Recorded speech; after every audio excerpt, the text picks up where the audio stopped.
नमस्कार दोस्तों, मैं आज आपको बताने वाला हूँ इस वीडियो में दो 5 पिन सॉकेट और स्विच की वायरिंग के बारे में।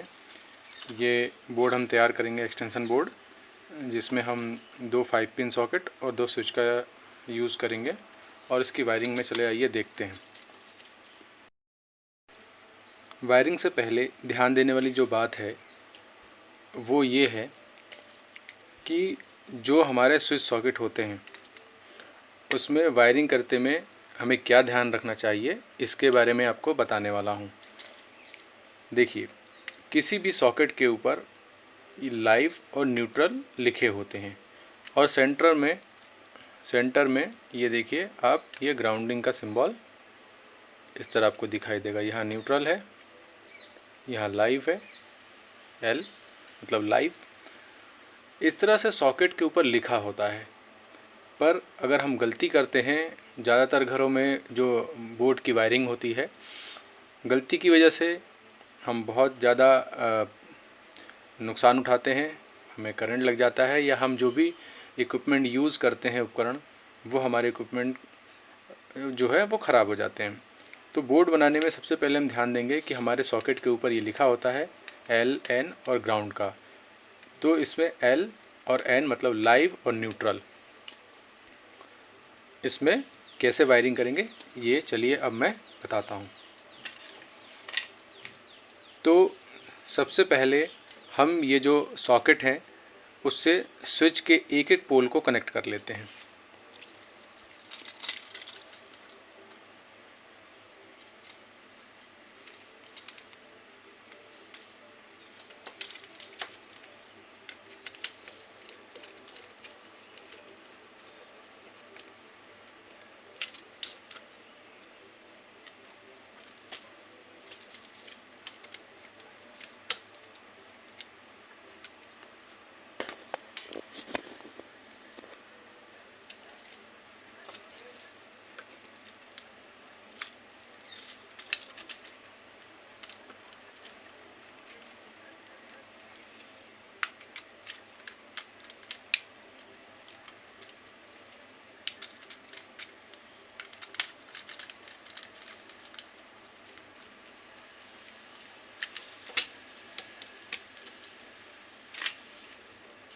अब दूसरे सॉकेट को दूसरे स्विच से कनेक्ट करेंगे।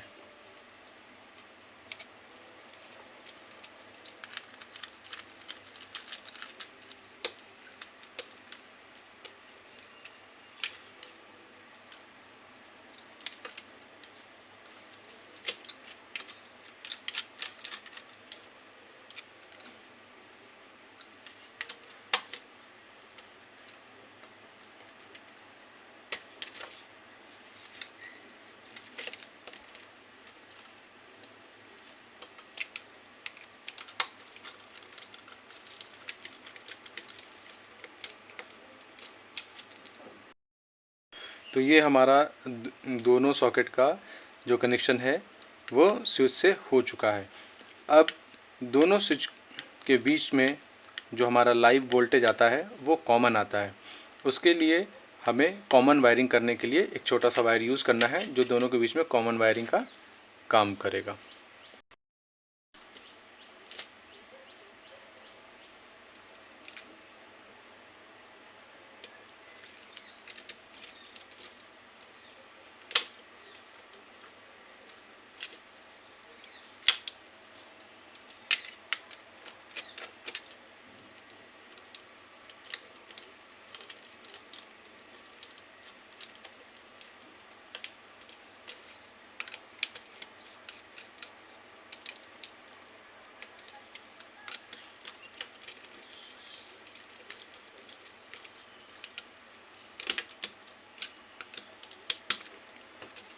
नटों को अच्छे से टाइट करना है ताकि लूज़ कॉन्टैक्ट की वजह से स्पार्क ना हो, और स्पार्क होने से हमारी जो भी चीज़ें इसमें हम यूज़ कर रहे हैं वो ख़राब ना हो। तो ये जितने भी ये नट हैं इनको प्रॉपर तरीके से टाइट करना है।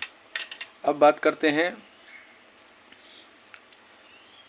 अर्थ को, या जो ग्राउंड होता है उसको कनेक्ट करने की। तो ये सेंटर वाला जो रहता है वो अर्थिंग या ग्राउंड का रहता है। इसको भी हमें प्रॉपर तरीके से आपस में कनेक्ट कर लेना है। क्योंकि जो हमारा वायर आता है दोस्तों, इसमें जो वायर हम ला के कनेक्ट करेंगे वो सिंगल वायर रहते हैं, इसलिए हमें कई जगह कॉमन वायरिंग की ज़रूरत पड़ती है। ठीक है, तो इस प्रकार हमारा जो है ये हमने ग्राउंड से ग्राउंड के लिए कनेक्टिंग के लिए वायर तैयार कर लिया है। अब बात आती है न्यूट्रल से न्यूट्रल जोड़ने की। तो अब हम जो वायरिंग है वो न्यूट्रल से न्यूट्रल को कनेक्ट करेंगे।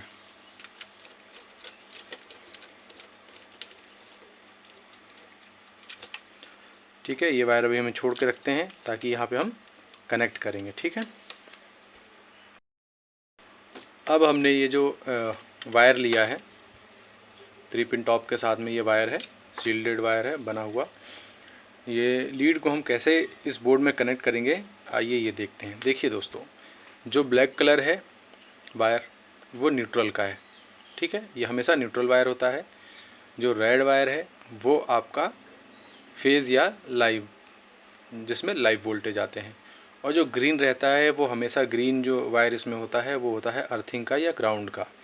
तो इसको अब कैसे कनेक्ट करेंगे वो देखेंगे। जब मैंने बताया था कि ये सेंटर वाले जो पोर्शन है जिस पे सिंबल भी बना रहता है ग्राउंड का, ये ग्राउंडिंग का है। तो हम सबसे पहले इसको ग्रीन वायर से कनेक्ट करते हैं। ये वायर यहाँ ग्राउंड में कनेक्ट है। अब इस सॉकेट में हम उसको कनेक्ट करेंगे।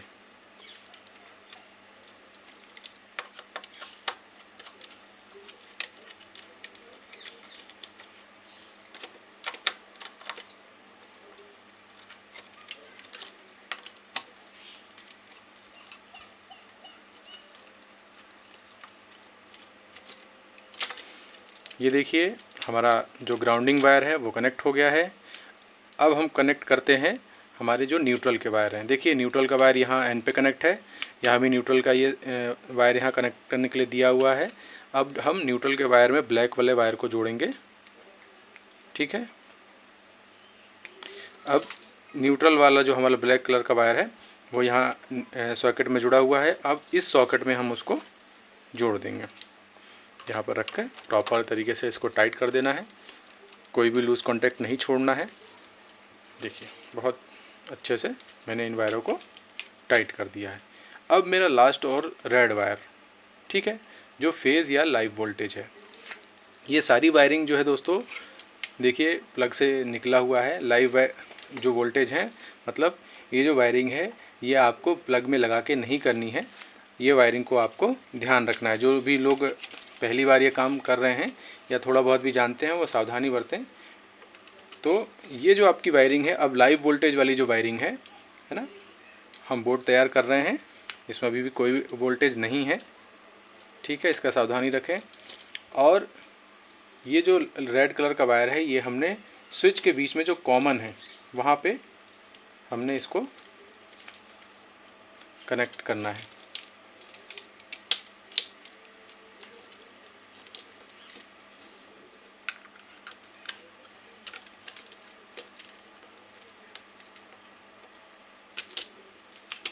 ठीक,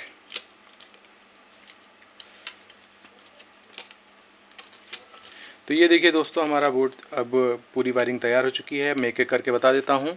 जो ग्रीन वायर है वो हमने सेंटर में कनेक्ट किया हुआ है ब्लू वायर के साथ में। ये ब्लू वायर जाके यहाँ सॉकेट के सेंटर में जुड़ा हुआ है। मतलब ग्रीन वायर की जो अर्थिंग है वो इस वायर यहाँ कनेक्ट हो गई है और यहाँ से होते हुए इस सॉकेट में भी अर्थिंग पहुँच चुकी है। अब बात करते हैं, हमारा सेकंड वायर हमने जोड़ा था न्यूट्रल का। तो देखिए, न्यूट्रल और ये ब्लैक वायर हमारा जो है न्यूट्रल का होता है, जो 3 कोर के वायर रहते हैं उसमें। तो हमने ब्लैक वायर को यहाँ कनेक्ट कर दिया है और ये हमारा न्यूट्रल यहाँ पहुँच गया है। साथ ही इस वायर के थ्रू ये न्यूट्रल इस सॉकेट में भी पहुँच चुका है। ठीक है, अब बात करते हैं फेज़ की या हमारे जो भी आपके लाइव वोल्टेज होते हैं उसकी। तो दोस्तों, बहुत लोग अपने घर में ये गलती करते हैं, चाहे वो घर की वायरिंग हो और चाहे हमारे इलेक्ट्रिक जो बोर्ड होते हैं उसमें, वो क्या करते हैं कि जो वायरिंग करते हैं उसमें न्यूट्रल को ज़्यादातर घरों में देखा गया है कि गलत वायरिंग की वजह से हमारे घर में न्यूट्रल कट होता है और फेज़ जो है वो पूरे घर में चालू रहता है, जिसकी वजह से अगर किसी को करंट लगता है तो उससे बचाना मुश्किल हो जाता है, क्योंकि उसको बॉडी को अर्थ मिल जाता है और फेज़ हमेशा उसका बना हुआ होता है। तो सावधानी ये रखनी है दोस्तों कि कभी भी हमारे फेज़ के जो वायर हैं वो स्विच में आए, जो स्विच के थ्रू कट होके ही हमारे सॉकेट तक पहुँचे। अगर हम स्विच बंद कर दें तो हमारा जो लाइव वोल्टेज है वो पूरी तरह से जो भी इक्विपमेंट लगा हुआ है उससे डिस्कनेक्टेड रहें। तो ये देखिए दोस्तों, हमने लाइव वोल्टेज को यहाँ कनेक्ट कर दिया है। लाइव वोल्टेज हमारा इस पर कनेक्टेड हो गया है और ये लाइव वोल्टेज यहाँ स्विच के दूसरे पोर्शन पे भी पहुँच गया है। जब हम स्विच को ऑन करते हैं तो ये देखिए यहाँ से ये वोल्टेज यहाँ से ऑन होते हुए ये सॉकेट के लाइव तक पॉइंट तक पहुँच जाते हैं। और यहाँ देखिए ये लाइव कॉमन है, कनेक्टेड है। तो यहाँ से जब हम लाइव वोल्टेज ऑन करते हैं, हम ये जो हमारा स्विच ऑन करते हैं, तो यहाँ से इस पोल के थ्रू होते हुए हमारा जो भी लाइव वोल्टेज है वो इस सॉकेट के लाइव टर्मिनल तक पहुँच जाता है। तो जब भी हम कोई इक्विपमेंट इसमें यूज़ करते हैं तो हमारा जो भी सिस्टम रहता है वो आपका लाइव वोल्टेज इसमें मिलता है और स्विच के थ्रू कट होता है। तो ये सावधानी ज़रूर रखें। अगर घरों में आपकी टेस्टर लगाने के बाद में और स्विच बंद करने के बाद भी अगर टेस्टर आपका जलता है तो किसी भी इलेक्ट्रिशियन को बुला के आप इसकी वायरिंग सही कराएं और इस तरह सावधानी से अपना सॉकेट आप घर पे ही तैयार कर सकते हैं। एक्सटेंशन बोर्ड आप खुद तैयार कर सकते हैं।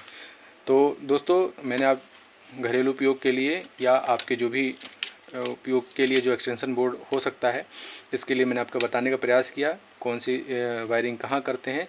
अगर मेरी वीडियो आपको अच्छी लगी हो तो प्लीज़ मेरे वीडियो को लाइक और चैनल को सब्सक्राइब ज़रूर करिएगा। नमस्कार।